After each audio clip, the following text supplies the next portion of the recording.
जानिए ऋषि पंचमी की कथा से लेकर अनुशासन तक सभी जरूरी बातें। नमस्कार, स्वागत है आपका माय ज्योतिष में। भादो माह की शुक्ल पक्ष की पंचमी तिथि को ऋषि पंचमी मनाई जाती है। ऋषि पंचमी का पर्व ऋषि मानियों को पूजन एवं उनके महत्व को दर्शाता है। इस दिन गुरुओं के प्रति सम्मान अभिव्यक्त किया जाता है। ऋषि परंपरा में समस्त ऋषियों गुरुओं का स्मरण कराया जाता है।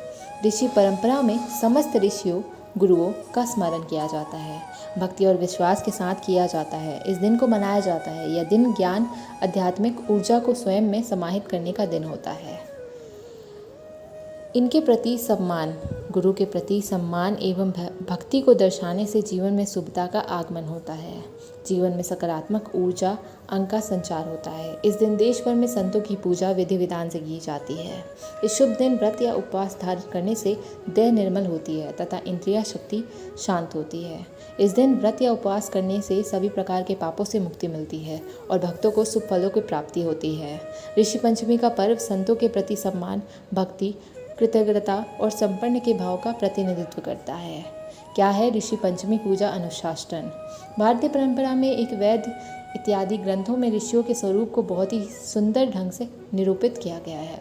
पौराणिक काल से ही ऋषियों के प्रति किए जाने वाले भक्ति के कार्य आज भी मौजूद है। हिमालय का तो स्वरूप ही इन ऋषियों मुनियों द्वारा परिभाषित हुए बिना संपूर्ण नहीं हो सकता।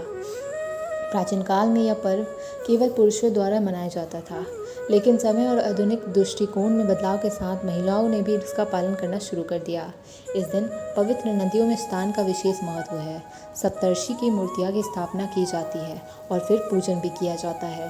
इसके बाद चंदन का तिलक लगाकर और फूल, धूप, दीप और नैवेद्य चढ़ाकर इस दिन पूजा में केसरी वस्त्र अथवा श्वेत वस्त्र का उपयोग होता है तथा मंत्रों का जाप करना चाहिए। क्या है ऋषि पंचमी कथा? ऋषि पंचमी कथा का वर्णन कई रूपों में प्राप्त होता है, जिसका सार ऋषियों के कृपा दृष्टि और उनके शुभ कर्मों के द्वारा जगत कल्याण की बात को दर्शाता है। ऋषि पंचमी की एक कथा अनुसार प्राचीन काल में एक गांव में एक ब्राह्मण दाम्पत्य निवास किया करता था। पति पत्नी दोनों ही शुभ कर्मों को करने वाले थे। उनकी 2 संतानें थी, एक कन्या और एक पुत्र।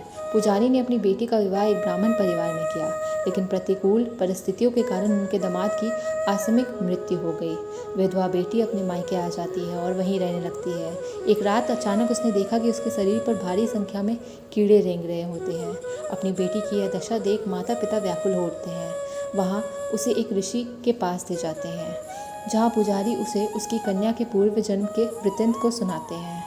पूर्व जन्म में किए गए पापों के कारण ही उस कन्या को इस जन्म में इस प्रकार का कष्ट भोगना पड़ रहा है। ऋषि उन्हें सलाह देते हैं कि वह अपनी बेटी को अपने पिछले पापों से छुटकारा पाने के लिए भक्ति और विश्वास के साथ ऋषि पंचमी का व्रत रखने के लिए कहें। लड़की निर्धानुसार उस व्रत को करती है और व्रत के प्रभाव स्वरूप पूर्व जन्मों के पाप के दुष्ट प्रभाव से उसे मुक्ति मिल जाती है। धन्यवाद।